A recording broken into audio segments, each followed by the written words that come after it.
ஒரு நாள் மட்டும் வாழும் அழகான பூச்சி பிறந்த அடுத்த நாளே இருக்கும். ஆனாலும் இயற்கையின் சுழற்சியில மிக முக்கிய பங்கு வசிக்கும். தமிழ்ல விரைந்தழியும் பூச்சி வகை இல்லனா ஈசல்னு சொல்லுவாங்க.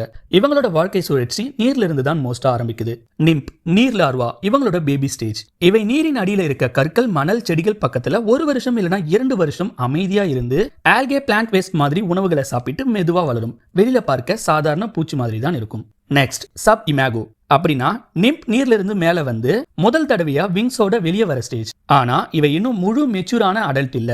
விங்ஸ் கொஞ்சம் மங்கலான நிறத்துல இருக்கும், பாடி இன்னும் சாஃப்டா இருக்கும். இந்த நிலையில இவை பறந்து பக்கத்துல இருக்க செடிகள் அல்லது இடங்கள்ல சில மணி நேரம் ஓய்வெடுத்து அடுத்து ஃபைனல் ஸ்டேஜுக்கு அடல்ட்டா மாற தயாராகும். இப்போ சப் இமேகோ ஸ்டேஜுக்கு அப்புறம் மேஃப்ளை இன்னொரு தடவை தோலை உரித்து ஃபுல் மெச்சூரா அடல்ட்டா மாறும். இதுல இன்ட்ரெஸ்டிங்கான விஷயம் என்னன்னா, விங்ஸ் வந்ததுக்கு பிறகும் மறுபடியும் மோல்ட் பண்ணும் பூச்சி மேஃப்ளை மட்டும்தான்.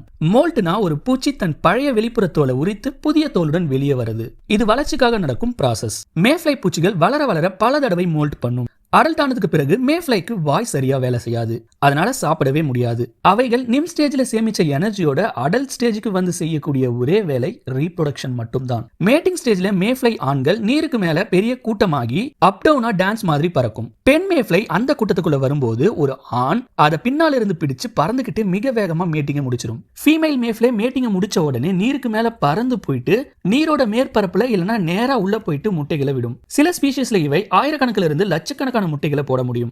இந்த முட்டைகள் பிறகு நீருக்குள்ள போயிட்டு கற்கள், செடிகள் மேல ஒட்டிக்கிட்டு புதிய லைஃப் சைக்கிள் ஆரம்பிக்கும். ஃபீமேல் மேஃப்ளை முட்டைகள் போட்ட உடனேயே இல்லனா சில மணி நேரத்துக்குள்ளேயே உடல்ல சேமிச்சு வச்சிருந்த எனர்ஜி எல்லாம் காலியாகி இயற்கையாகவே இறந்து போயிடும். அதே மாதிரி தான் ஆண் மேஃப்ளை மேட்டிங் முடிஞ்ச உடனே இறந்துடும். இதுதான் இவங்களோட ஒரு நாள் வேலை.